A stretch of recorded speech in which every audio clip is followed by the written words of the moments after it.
Bienvenue dans le show du podcast Accès Succès.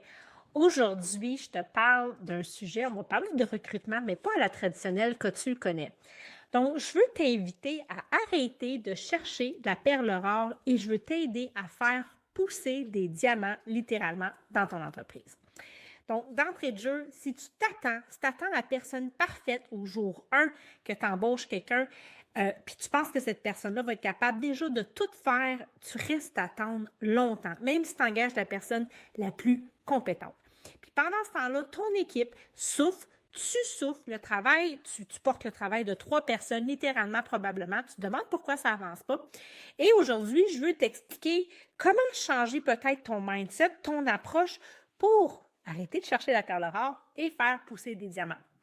Alors, je te souhaite la bienvenue dans le show, dans le podcast Accès Succès. On est à l'épisode 155. Et si tu me découvres pour la première fois, je me présente, je m'appelle Karine Roy, je suis coach d'affaires. J'aide les entrepreneurs à bâtir des équipes et des systèmes performants et je t'aide à sortir des opérations. Donc, aujourd'hui, je vais t'expliquer les 5 choses que tu dois chercher chez une personne pour en faire un diamant. Donc, tout le monde sur le marché qui ont peut-être moins d'expérience, puis même si on a de compétences, sont ton diamant brut quand ils rentrent dans ton entreprise. Puis c'est ce que j'ai envie de développer avec toi aujourd'hui.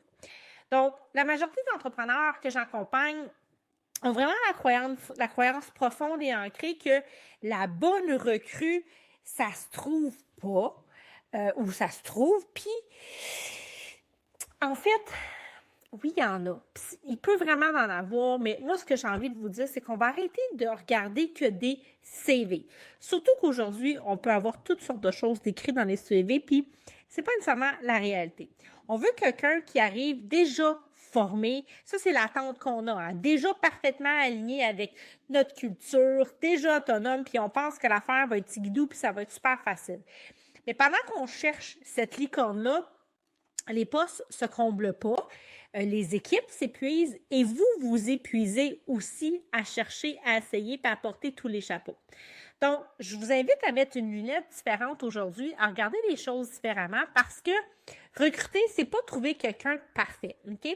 C'est choisir le bon diamant brut et vous allez apprendre à le polir dans vos murs afin qu'il devienne une ressource, la perle rare dont vous voulez. Mais c'est vous qui allez la créer. Donc, ce qu'on arrête de chercher ici, là, aujourd'hui, c'est qu'il faut arrêter de chercher le bon CV, la bonne personne. Il faut trouver le bon profil.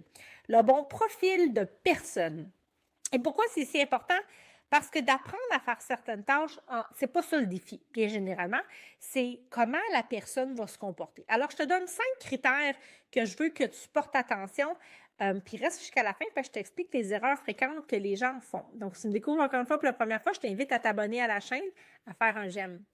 Donc, on ne parle pas d'un CV, OK? Puis je ferai vraiment la différence entre regarder les expériences. Je ne vous dis pas de ne pas regarder les CV, je ne vous dis pas de ne pas regarder l'expérience. C'est quand même important, mais encore une fois, aujourd'hui, on peut mettre n'importe quoi dans un CV. Mais ce qui va faire la différence dans le succès sur le long terme, c'est d'aller chercher le bon profil de personne, donc une personne qui va avoir des capacités de se développer. Donc, on veut un profil de personne, puis c'est pas la même chose. Donc, la première des choses, le premier des critères, ça prend quelqu'un qui veut, OK? Est-ce que la personne veut vraiment ou elle cherche juste une job pour avoir un chèque de paye? Parce que tout le monde, d'une quelconque façon, veut bien travailler, mais ils ont-tu le cœur à l'ouvrage? Ils ont-tu la motivation? Ils en ont-tu envie? Est-ce qu'ils veulent occuper ce poste-là parce que c'est leur job de rêve, parce qu'ils sont là dans leur vie, parce que c'est ça qu'ils veulent? Et souvent, on oublie de valider ce genre de choses-là.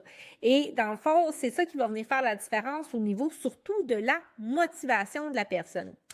Donc, il faut vraiment que ça vienne la chercher, que ça la stimule. C'est sûr qu'il y a des emplois qui sont plus stimulants que d'autres, bien évidemment, mais au-delà d'avoir les compétences, est-ce qu'elle en a vraiment envie? Parce qu'une personne qui veut, comme je vous dis, elle va être 100% motivée, elle va être contente de se lever le matin, elle va être contente de faire le travail, elle va le faire avec tout son cœur.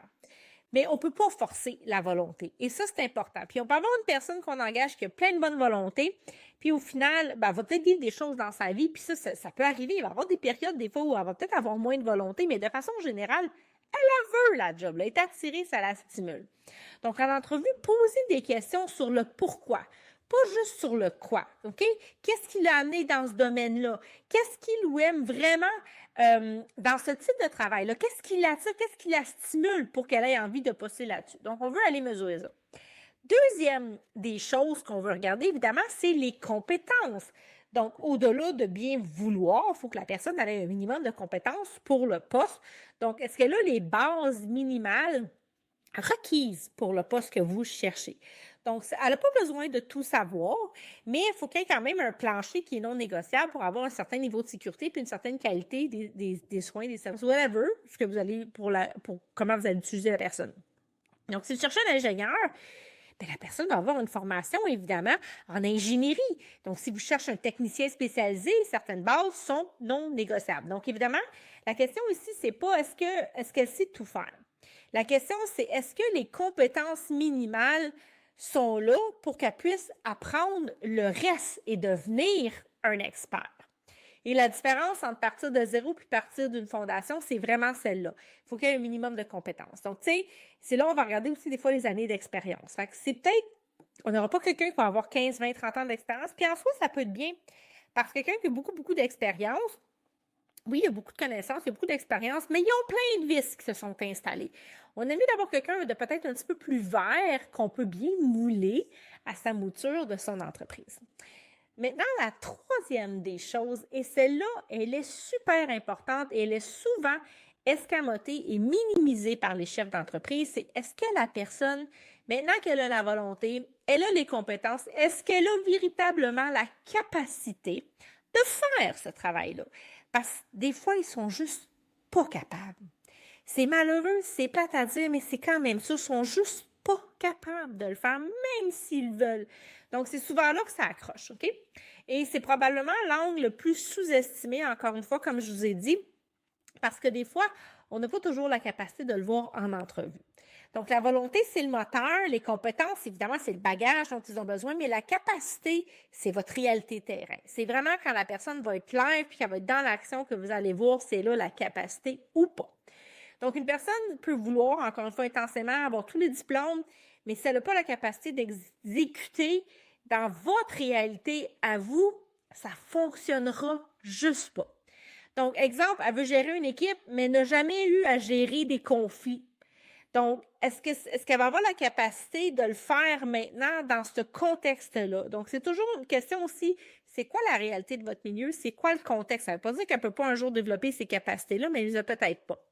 Elle est super compétente techniquement, mais votre rythme est intense. Puis elle n'était juste pas capable de suivre ou d'absorber ce rythme rapide-là peut-être que vous avez. Donc, c'est vraiment la capacité, ça se valide vraiment dans des mises en situation concrètes. C'est vraiment la meilleure façon d'aller voir si les gens ont les capacités de le faire avec des tests pratiques. Donc, il faut vraiment les mettre en action. Des questions sur des expériences passées concrètes, pas juste en regardant un CV. Donc, maintenant, la quatrième des choses qu'on cherche au niveau du profil, est-ce que la personne a un potentiel de développement? Donc, où est-ce qu'on peut aller avec elle? Parce que c'est sûr que si on la prend pas 100% mûr, qu'il y a encore des apprentissages à faire, il faut qu'elle ait un potentiel de pouvoir se développer, de pouvoir apprendre. Donc, c'est ici que le recrutement devient vraiment stratégique. Quand tu engages quelqu'un, tu n'engages pas juste pour aujourd'hui, OK? Tu engages pour que dans 6 mois, 1 an, peut-être même 2 ans, cette personne-là soit encore là puis soit devenue meilleure. Il faut comprendre qu'il y a une courbe d'apprentissage. Même si la personne est la plus compétente du monde, elle est nouvelle dans votre milieu, cette courbe d'apprentissage-là, elle est quand même nécessaire et elle n'aura jamais un rendement à 100% au jour 1. Ça peut prendre jusqu'à 3 mois si ce n'est pas plus, selon les types de postes. Donc, est-ce que cette personne, ce qu'il faut comprendre, ce qu'il faut vérifier en fait, est-ce que la personne a le potentiel, la capacité d'évoluer avec vous? Est-ce qu'elle est curieuse? Est-ce qu'elle est ouverte au feedback? Est-ce qu'elle est capable d'apprendre? Donc, est-ce qu'elle a une trajectoire de croissance que vous pouvez voir qui va se dessiner au moment de l'embauche ou au moment de l'entrevue? Donc, un diamant brut qui a du potentiel puis qui est bien accompagné, ça peut devenir l'un de vos meilleurs joueurs, de vos meilleurs atouts. Et vous allez former puis préparer ces gens-là. Mais une personne qui est correcte, OK, qu'on s'en contente, va vraiment atteindre un plafond très, très, très rapidement et ça finit par coûter cher puis ça va vous créer beaucoup de frustration puis d'insatisfaction. Donc, c'est important de trouver une personne qui a un potentiel de développement. Donc, vous pouvez lui demander, par exemple, c'est quoi la dernière chose que tu as apprise, dans ton dernier travail? Comment elle réagit quand elle fait une erreur? Qu'est-ce qu'elle voudrait développer dans les prochains mois, par exemple? Donc, ça va vous permettre, en posant des questions ouvertes comme ça, d'aller voir où se situe la personne. Et cinquièmement, et ça, là, je vous le dis, ça fait toute la différence quand vous arrivez à trouver des gens qui ont ça, c'est la maturité émotionnelle. Ça va faire la vraie différence. C'est un critère qu'on ne parle pas assez malheureusement, puis c'est souvent celui qui va faire la différence sur le long terme. La maturité émotionnelle, qu'est-ce que c'est? C'est la capacité de gérer la pression sans exploser ou éclater ou s'effondrer à chaque fois. C'est quelqu'un qui est capable de gérer intérieurement. C'est quelqu'un qui est capable de recevoir du feedback sans se braquer. C'est quelqu'un qui est capable de travailler avec des personnalités différentes, qui va être capable de s'adapter. C'est quelqu'un qui a la capacité de nommer un problème sans blâmer tout le monde. Et c'est quelqu'un qui a la capacité de prendre sa place sans écraser les autres. Évidemment, c'est le scénario parfait quand on arrive de trouver ce type de profil-là, mais ce sont encore une fois des choses qui s'apprennent et qui se développent. Et si vous êtes un leader qui avait une grande maturité émotionnelle, vous allez avoir la capacité d'amener votre équipe à développer aussi cette maturité émotionnelle-là. Donc, dans une équipe de PME, par exemple, les relations sont proches, les émotions sont présentes, les enjeux sont réels. C'est quand même plus que non, plus qu'on s'expose à des dynamiques. Donc, une personne avec une faible maturité émotionnelle, peu importe ses compétences, va créer tout le temps des frictions, des conflits, des chicanes, des malentendus, puis ça finit par drainer l'énergie et l'ambiance.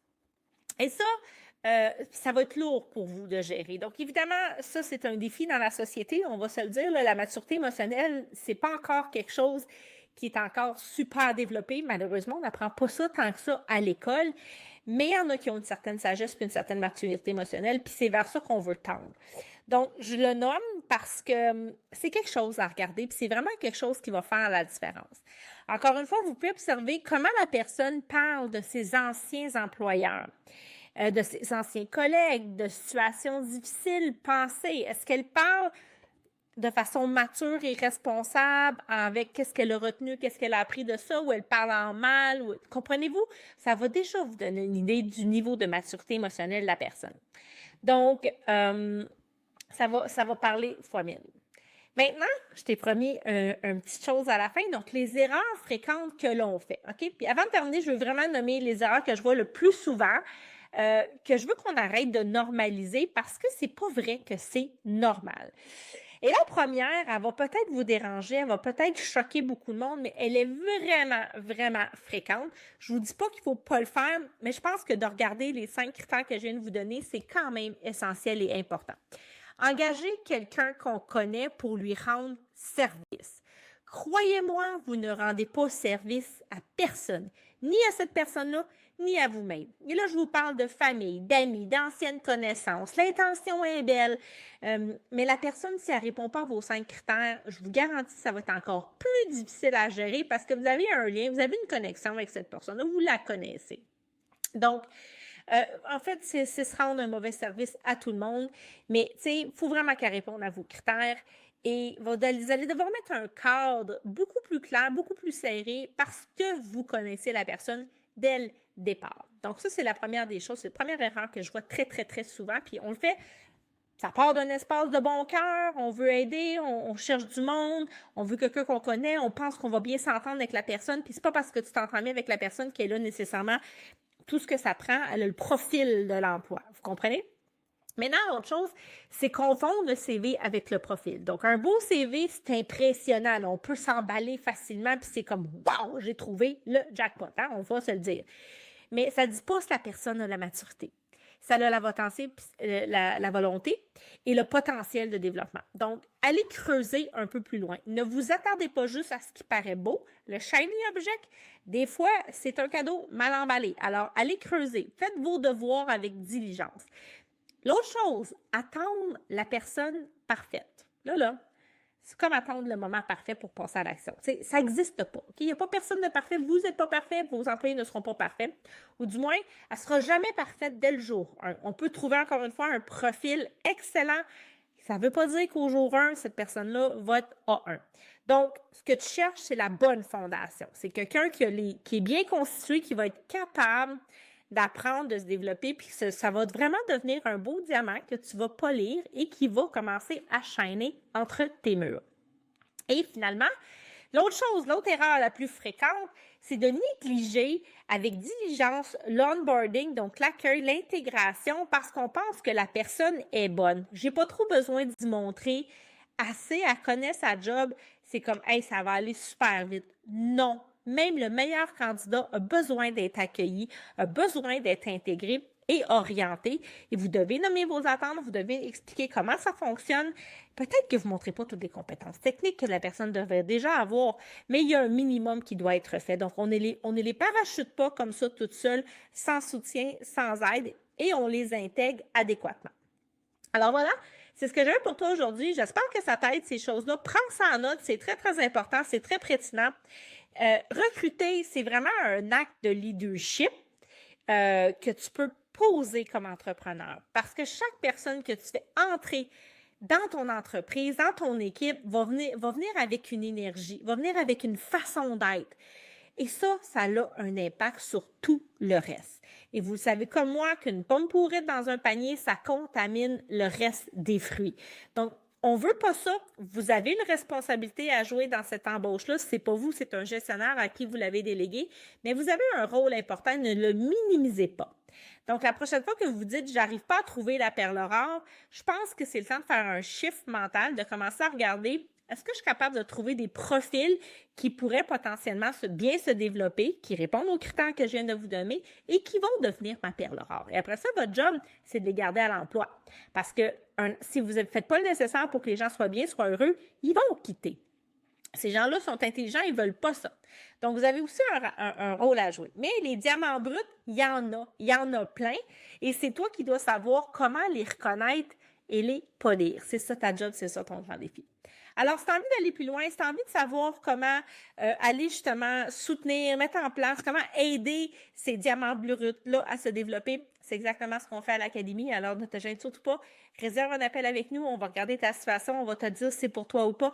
Et si c'est pour toi, on pourra t'expliquer comment est-ce qu'on pourrait travailler ensemble pour t'aider à corriger ça. Alors, je te remercie d'avoir été là et on se retrouve la semaine prochaine.